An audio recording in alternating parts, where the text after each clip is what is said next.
পাট রপ্তানিতে বাংলাদেশ প্রথম অবস্থানে থাকলেও প্রতি বছর ১০০ কোটি টাকার পাটের বীজ ভারত থেকে নিয়ে আসতে হয়।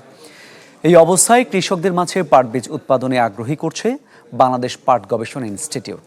এখন পর্যন্ত ৫৬টি জাত উদ্ভাবন করলেও রোডম্যাপ অনুযায়ী আগামী ৫ বছরে বীজ উৎপাদনে স্বয়ংসম্পূর্ণ হবে দেশ। দিনাজপুর থেকে বিপুল সরকার সানির প্রতিবেদন।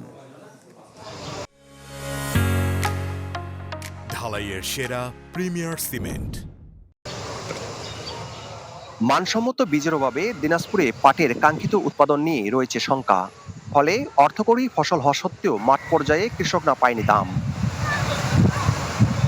২০২১-২২ অর্থ বছরে জেলায় ৯,৩৫৩ মেট্রিক টন উৎপাদনের বিপরীতে আয় হয় ৯৮ কোটি ২০ লাখ টাকা। অথচ এবছর ৮,৯০৪ মেট্রিক টন উৎপাদনের বিপরীতে আয় ১০০ কোটি, যা গত বছরের তুলনায় ৫ কোটি টাকা বেশি। আর এ পরিবর্তনের পেছনে কাজ করেছে বাংলাদেশ পাট গবেষণা ইনস্টিটিউটের বিজ্ঞানীরা। তোষা পাট ৯ নামের নতুন এ জাতের পাট স্বল্পমেয়াদী ও অধিক ফলনশীল, পাশাপাশি সমস্যাপূর্ণ জমিতেও চাষাবাদের উপযোগী। কৃষক দিন দিন পাট চাষে আগ্রহ হারানোর একটা কারণ হলো কৃষক চাচ্ছে যে একটা স্বল্পমেয়াদী ভ্যারাইটি জানি আমরা দিতে পারি, যেটা ১০০ দিন বা ৯০ দিনের মধ্যে জানি ওনারা হারভেস্ট করতে পারে। সরকারিভাবে আমরা 30%, 25 থেকে 30% বীজ আমরা সরবরাহ করতে পারি, পাট বীজ। কিন্তু আমরা চাচ্ছি এটাকে আমরা 50% নিয়ে যাওয়া। সেই লক্ষ্যে আমাদের প্রচেষ্টা। কৃষকদের জমিতে বীজ উৎপাদন করবে, আমরা বিভিন্ন প্রযুক্তি দিয়ে কৃষকদেরকে সহায়তা করব। স্বাভাবিক অন্যান্য সময়ের তুলনায় এ জাতের পাট ব্যবহারে ভালো দাম মিলছে। চাহিদা পূরণের পাশাপাশি অতিরিক্ত উৎপাদিত বীজ বিক্রির সম্ভাবনা প্রবল। আর প্রতিষ্ঠানটির মহাপরিচালকের দাবি, আগামী ৫ বছরে পাটের বীজ উৎপাদনে স্বয়ংসম্পূর্ণ হবে দেশ।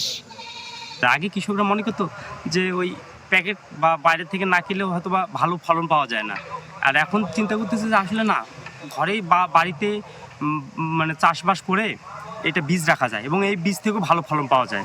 আমরা পাশাপাশি JRO 524 এবং আমাদের BJR তোষা পাট 9কে বপন করে দেখতে পেয়েছি যে ১ মাস পর্যন্ত পানিতে ওয়াটারলগ হয়ে থাকার পরে আমাদের 50% JRO 524 নষ্ট হয়ে গিয়েছে, মরে গিয়েছে, কিন্তু BJR তোষা পাট 9 মরে নাই। এটা খুব আশা জাগিয়েছে।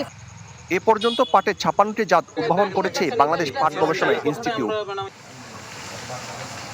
বিপুল সরকার সানি, চ্যানেল 24, দিনাজপুর।